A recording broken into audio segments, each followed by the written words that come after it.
नमस्कार, आदाब, सत श्री अकाल। आज हम होली फैमिली के छात्र एक नाटक प्रस्तुत करने जा रहे हैं, गर्भ अवस्था में माँ की देखभाल। और इस नाटक का शीर्षक है माँ का प्यार, बच्चे का विकास। आओ आओ तुम्हें सुनाए, आओ आओ तुम्हें सुनाए, माँ के दिल की बात बताए, माँ के दिल की बात बताए। कैसे कैसे वो जीती है, कैसे कैसे वो जीती है, क्या पीड़ाएं सहती है, क्या क्या पीड़ाएं सहती है। सारे गम है भूल वो जाती, सारे गम है भूल हो जाती। जब घर में संतान है आती, जब घर में संतान है आती, कैसे उसकी मदद करें हम, कैसे उसकी मदद करें कि हम, कम हो जाए उसके गम। कि कम हो जाए उसके गम।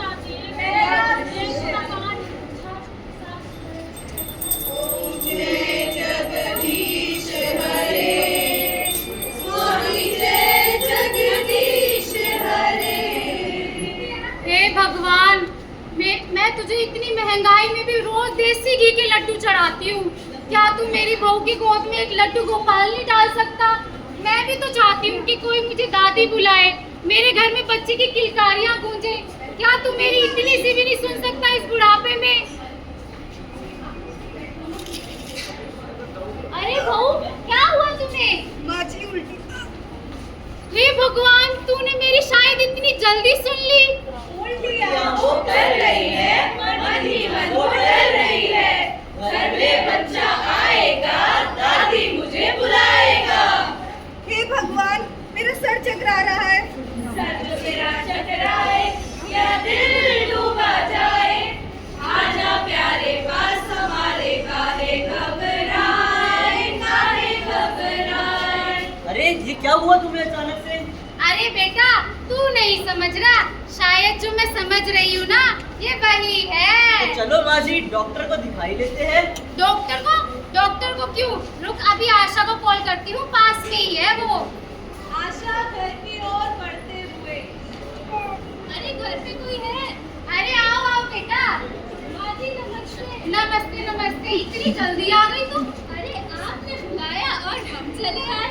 अच्छा आओ आओ, इनसे मिलो, ये मेरी बहू है। नमस्ते। नमस्ते मैडम जी। बताइए क्या हुआ?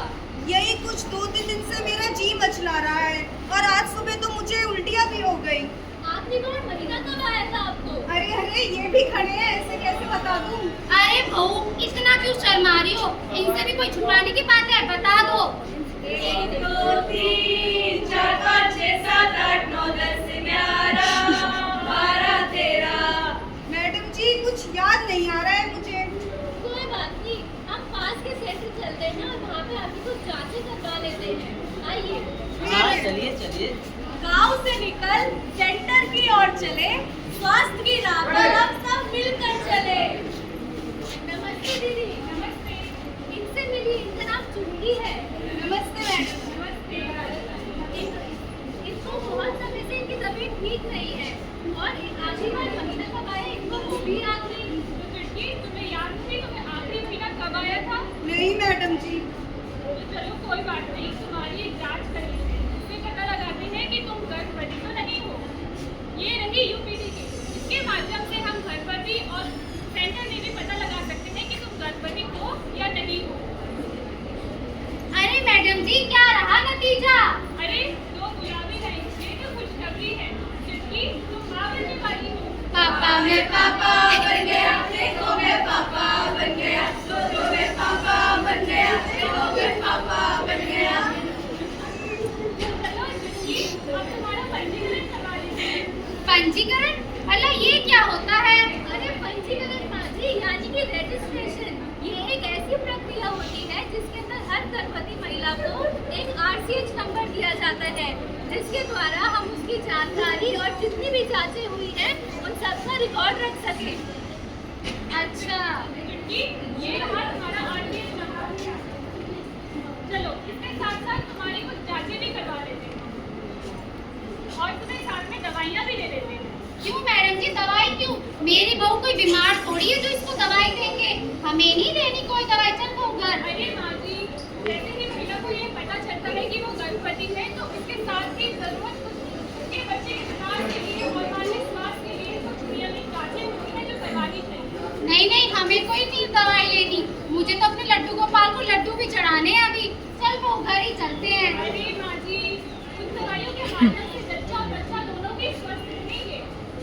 आधी जांच करवा ही लेते हैं। टुनटुन मौसी के 4 किलो लड्डू पूरे गांव में बंटवाएंगे। चल बेटा, तू कहता है तो सुन ही लेती हूँ इनकी भी। चल बेटा। गर्भावस्था के दौरान कुछ जांचें हैं जो हर गर्भवती महिला के लिए करवानी बहुत जरूरी है, जैसे कि शुगर की जांच, रक्तचाप की जांच, कुछ रक्त की जांच, पेशाब की जांच और सबसे जरूरी अल्ट्रासाउंड। इसी के साथ कुछ ऐसी महत्वपूर्ण दवाइयाँ भी हैं जो कि हर गर्भवती महिला को गर्भावस्था के दौरान लेनी चाहिए। सबसे पहले है फॉलिक एसिड, जो कि शुरुआती 3 महीनों में ली जाती है और बच्चे को मानसिक बीमारियों से बचाने के काम आती है। इसके अलावा है आयरन और कैल्शियम की दवाइयाँ। ये माँ और बच्चे दोनों के विकास में बहुत जरूरी होती हैं।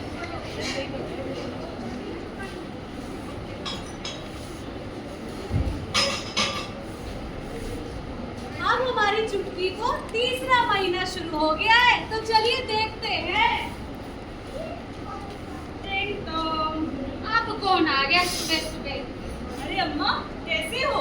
अरे लाली की मम्मी, तुम फिर कुछ मांगने आ गई क्या? कुछ खत्म हो गया? दही, चीनी, दूध फिर कुछ खत्म हो गया तुम्हारे घर में?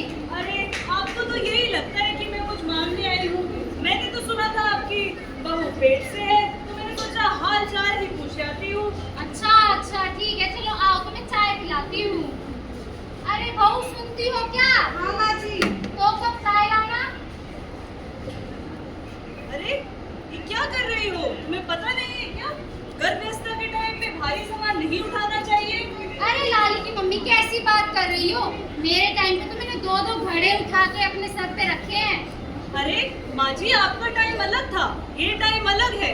गर्भावस्था के समय भारी सामान, भारी कोई भी ऐसा काम नहीं करना चाहिए जिसमें माँ और बच्चे के स्वास्थ्य में कोई भी आंच आए। ना हमें टाइट कपड़े पहनने चाहिए, ना ऊंची हील या कोई भी ऐसी ऊंची चप्पलें नहीं पहननी चाहिए। चलो ठीक है। अरे लला, सुन तो है। अरे मामा जी, ये बाल्टी उठा और जरा कपड़े ऊपर दिखाया। हाँ हाँ, जल्दी जाओ। चल पापा, देख के आएगा। जल्दी जल्दी चले जाओ। हमारी चुटकी 6 महीने में आ गई है।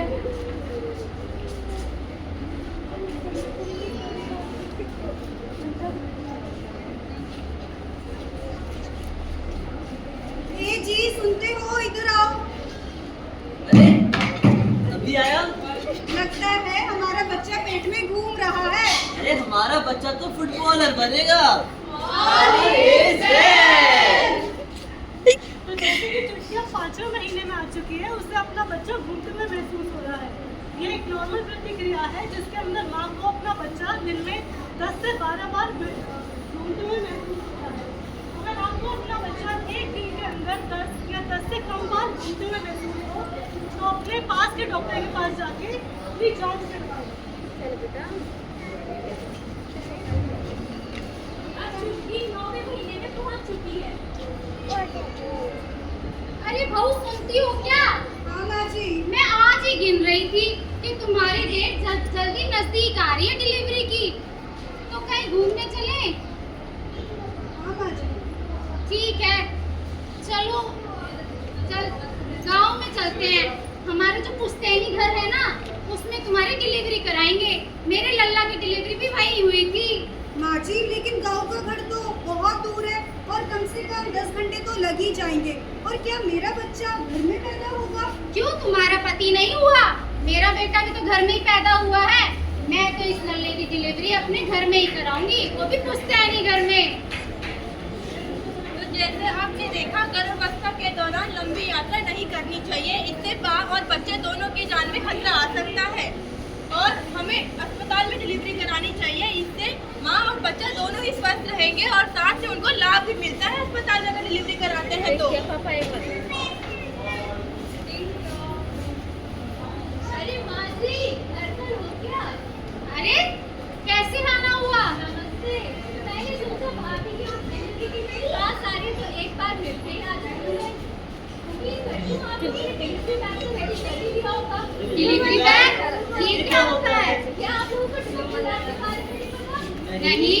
डिलीवरी बैग के अंदर कुछ महत्वपूर्ण सामान रखने होते हैं, जैसे कि सारी जांच की रिपोर्ट्स जो शुरू से आखिरी तक की जो रिपोर्ट्स होती हैं हमें उस बैग के अंदर रखनी होती है। साथ ही साथ माँ के कपड़े जो कि हमें डिलीवरी के बाद उसको देने होते हैं, और बच्चे के कपड़े और साथ में डायपर्स और कुछ पैसे, ये सारी चीज़ें एक बैग में रखनी होती है ताकि आखिरी समय में कुछ मुश्किल ना हो। ठीक है मैडम जी। तो जिस समय का चुटकी और चुटकी के परिवार को बेसब्री से इंतजार था, आज वो दिन आ ही गया। तो चलिए देखते हैं चुटकी और उसका परिवार कैसे अस्पताल में खुशियां बांट रहा है। अरे मैं दादी बन गई, लो बेटा लड्डू खाओ तुमकी, मैं दादी बन गई, लो बेटा लड्डू खाओ, मैं दादी बन गई, लो लो।